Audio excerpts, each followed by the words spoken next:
আসসালামু আলাইকুম। আমি রেবেকা সুলতানা চলে আসলাম আপনাদের মাঝে নতুন আরেকটি লাইফস্টাইল ব্লগ নিয়ে। আজকে রান্না করবো একটা নতুন জিনিস। আপনারা হয়তো কেউ খান, কেউ ফেলে দেন, কিন্তু আমি এভাবে রান্না করে খাই, অনেক মজা লাগে। দেখেন আমি কীভাবে রান্না করছি। প্রথমে কড়াইয়ে তো পরিমাণ মতো তেল দিয়ে দিলাম, তারপরে এলাচ, গরম মশলা আর তেজপাতা দিলাম।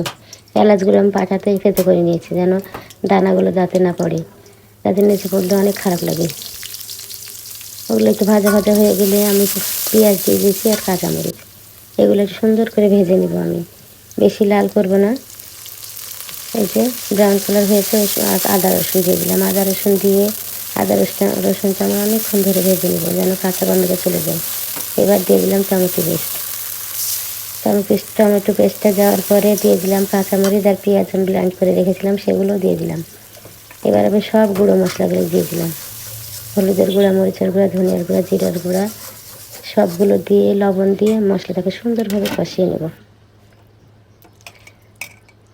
মশলাটাকে দেখে হচ্ছে কষানো সুন্দরভাবে হচ্ছে, তেল ছেড়ে আসলে তারপরে দেখেন এখানে সোনালি বলে না যে কী বলে, বড় মুরগি, কর্ক মুরগি মনে বলে, ওই মুরগিগুলো নিয়েছিল। তো চামড়া, গলা, পা, পাখা সবগুলোই আলাদাভাবে রেখে দিয়েছিলাম।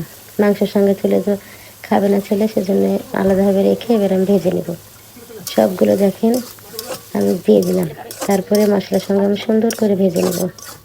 এবার যে বলে নিয়ে আমার ভিডিও যদি আপনাদের এতটুকু ভালো লেগে থাকে তাহলে প্লিজ লাইক, কমেন্ট, সাবস্ক্রাইব করে দেবেন।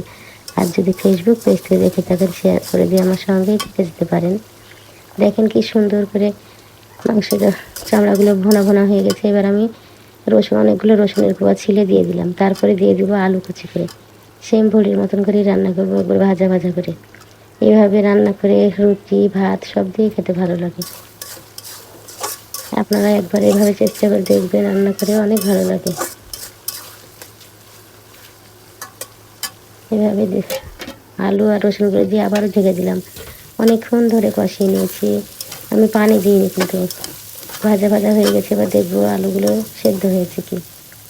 আলু, রসুন সব সেদ্ধ হয়ে গেলে তখন আবারও ঢেকে দেবো, আর একটু ভাজা ভাজা হলে। আগে আমি মাংস দিয়ে রান্না করে নিতাম, পরে কেউ খেতে চাইতো না, সেজন্য এইভাবে এখন ভাজা ভাজা করে রান্না করি।